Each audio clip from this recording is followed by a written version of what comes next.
بسم الله الحمد لله رب العالمين والصلاة والسلام على رسول الكريم وعلى آله وصحبه ومن تبع سنته إلى يوم الدين.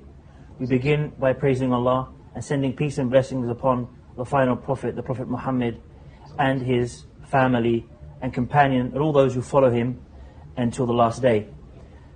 Today we will have a very fairly short but at the same time detailed discussion. Myself, Brother Ismail Bullock and Brother Raheem McCarthy, we're going to touch upon today the issue of Valentines.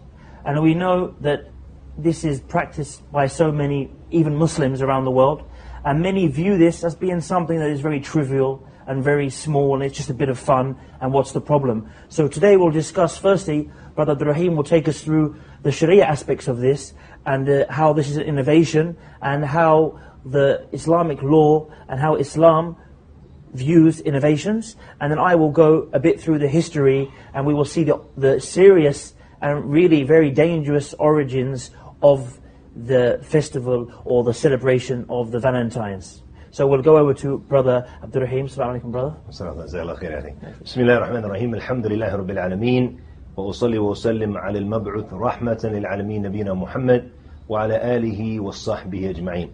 And in reality, when we talk about Valentine's Day, is it halal, is it haram? And what Brother Ismail mentioned was very important, and that is, a lot of people, it's just having fun, it's nothing serious, it's no big deal. April's Fool, all of these holidays, we're just celebrating Christmas with our neighbors. These type of things, like it's not really a big deal. But Valentine's Day, it's haram in Islam for several reasons. First of all, because it's an innovation into the religion. And innovation, it has a very high status when it comes to the things that are, status meaning that of the dangers, when it comes to things that are haram. Because, like the scholars mentioned, is that when it comes to Iblis, the most beloved things to him, first of all, is the shirk, that he loves the shirk. And second of all, after the shirk, even before the major sins, it comes to the bid'ah, the innovation in the religion. So we see now that in this innovation, how dangerous it is in Islam. The Prophet ﷺ, he said, Man ahdatha fi amrina hadha ma laysa minhu fahuwa radd. That whoever invents into this affair of ours anything which is not from it, then it is rejected. And we see the dangers of the innovation. That's why the scholars mentioned that the person of the bid'ah, he's more beloved to Iblis than the person of ma'asiyah, the major sin. Why? Because the person who has the major sin, he knows he's doing something wrong. He'll say, make dua to Allah that He'll forgive me, I'll be able to make tawbah. But the person who innovates something, he thinks he's doing something good. And we talk about Eid now. They call it in Arabic Eid al-Hub, right? Which is it's a form of Eid. It's a celebration. And we know in Islam we only have two Eids. Okay? And the Prophet said, he mentioned, when he came to Medina alayhi salatu wasalam, that Allah, when he found them celebrating different Eids that were not from or they're before Islam, he said, verily Allah has given you two Eids that are better than these, Eid al-Fitr and Eid al-Adha. And Eid is an act of worship. This is what a lot of people don't realize, that Eid is from the ibadat, it's from the acts of worship. Even the scholars of Islam, they mentioned that Eid or the ayad, the different holidays that are celebrated, they said it's one of the major things that you celebrate when it comes to the people's religion. It's one of the keys of any religion, any faith, that what it's built on the ayad, the holidays that they celebrate. So it has a big status. It's something very important in any religion, the holidays. So when you celebrate somebody else's holidays, another religion's holiday, it's actually very, very dangerous, even more dangerous than other things you could be doing with them. And this leads us to the next thing. We talk about the innovation, and then that is the issue of the tashabbuh, which is imitating the non-Muslims.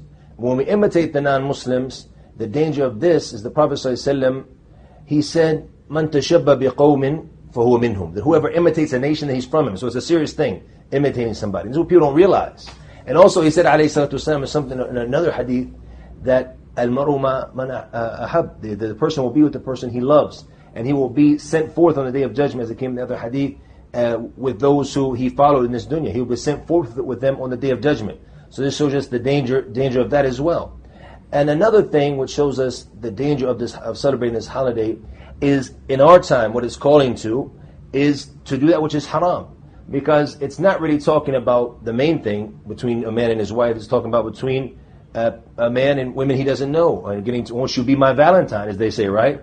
So what happens is people fall into haram, And many women are fooled in falling into that which is haram and displeasing to Allah. And this is pretty much like a one-night stand. You think about it. Exactly. Be my Valentine for the day. Or exactly. Just like on Christmas, give me a kiss just today under the mistletoe. Exactly. It's like a one-night stand kind of thing. That's what it leads to. So, and this is what's meant by it, as you'll brush over in the history.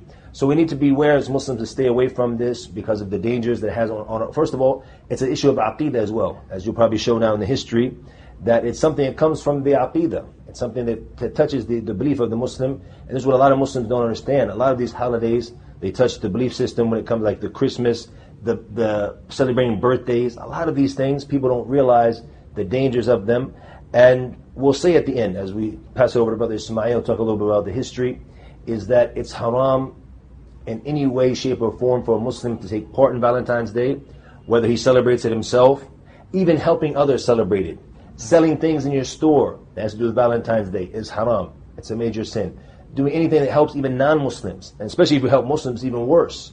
And that's why the scholars, they said that celebrating any holiday or making a new holiday in Islam, making a new Eid in Islam, new holiday, it's haram. Even if it's for a Muslim holiday. If you make it into Islam, that's haram. But when you make it something which comes from the non-Muslims, it makes it even more haram, even more dangerous. So we need to be aware of this and be careful as Muslims so don't fall into the traps of shaitan and do that which is displeasing. Obviously, we don't have much time. There's a lot of other things, but I just want to focus on these three issues. The issues of it being innovation into our religion, the issue of it being a tashabbuh or imitation of the kuffar, that shows the danger. And the third thing that we brushed over briefly also was the issue of what they are calling to, of falling into zina, and that was displeasing to Allah. And I'll pass it over to my brother Ismail, quickly give us some of the history about where this Valentine's Day, where it actually comes from.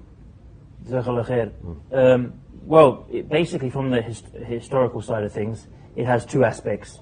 It has the Christian aspect and it has the paganism aspect. You'll see, if we start off from the Christian side of things, there were numerous early Christian martyrs that were named Valentine. There were two specific ones. One was that were killed, executed on the 14th of February. One was the Valentine of Rome, and the other one was Valentine of Terni. And if we specifically look at Valentine of Terni, because he became a Saint Valentine, because his story is very much focused around what we see in modern day Valentines. He was basically met by the Roman Emperor Claudius II in person, and the emperor was very impressed with him, and he tried to convert him into Roman paganism. And Valentine did the opposite. He tried to make him into a Christian. And what was happening at that time is the Roman emperor did not allow his army to marry, because they would become preoccupied with their wives. So he made it haram as such, forbidden for a man to marry. So this Valentine would secretly, being a Christian priest, would secretly marry them. And he got caught and he got put in prison. And there is one thing that's supposedly attributed to him, is that he was basically supposed to have healed the prison keeper's daughter, who was a blind girl. And what they said is that after he cured her blindness, she would come and visit him, and they formed some kind of relationship. And then before he was executed, he was supposedly, and this is a very big myth, even most historians say this is something that was added much later, he was supposed to have written her a card, a goodbye card, saying to her, goodbye, or from your Valentine. So that's from the. So that's where it comes from then. That's from the Valentine, from the Christian side of things. But if we go into the ancient Roman side of things, what you'll see from there is that the festival of Valentines has a lot of its roots from the Roman pagan festival called Lupercalia. Now this was literally a story about a wolf that would chase a girl. And this is where, as Brother Abdur mentioned, the serious issues of Aqidah, this is where it really hits you here, is you find that they had a festival, they would sacrifice a wolf and a dog. So when we say sacrifice here, what are we talking about? They are sacrificing a wolf and a dog to Roman gods. A clear aspect of shirk. Major kufr, major shirk. So this is what they would do. Then they would take the hide of the wolves, and they would have the naked women queue up, where they would whip them with this. And then they would put the names of all the women in a jar, and from there they would select the women, and they would basically have to put it in such words, they would have sexual relations with the women, mostly for a one-night stand. So it was like a very big kind of festival of orgy. And they believed that when whipping these women with the sacrifice skin of the wolf or the dog, that this would make the women fertile. So again, more shirk. That by using this dead animal sacrifice, this is what the people are not getting, is that this stuff, it's very in depth in the Aqeedah issue. This is the big danger of it. When we study into the history, we see this, and this is what people don't seem to realize. So, I mean, that's right. And even we see that the modern Valentine we see what happened in the 15th century, what happened in the later centuries. You find that the Pope Gelasius I, in the 5th century, he decided to combine the Valentine's Day, which was initially there to honor the martyr, and combine the Lupercalia into one. To try, and his idea was we'll remove the pagan beliefs. But what happened is, as we see from history, is aspects of the pagan belief were removed, but they still kept the same thing, which was the alcohol and the looseness and the so-called love and fertility. So we see that all of this is based on the major shirk beliefs, and we really have to end it up now.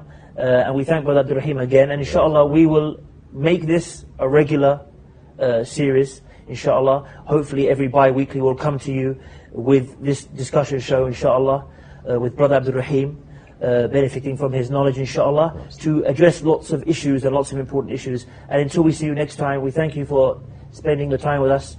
Wassalamu alaikum wa rahmatullahi wa barakatuh.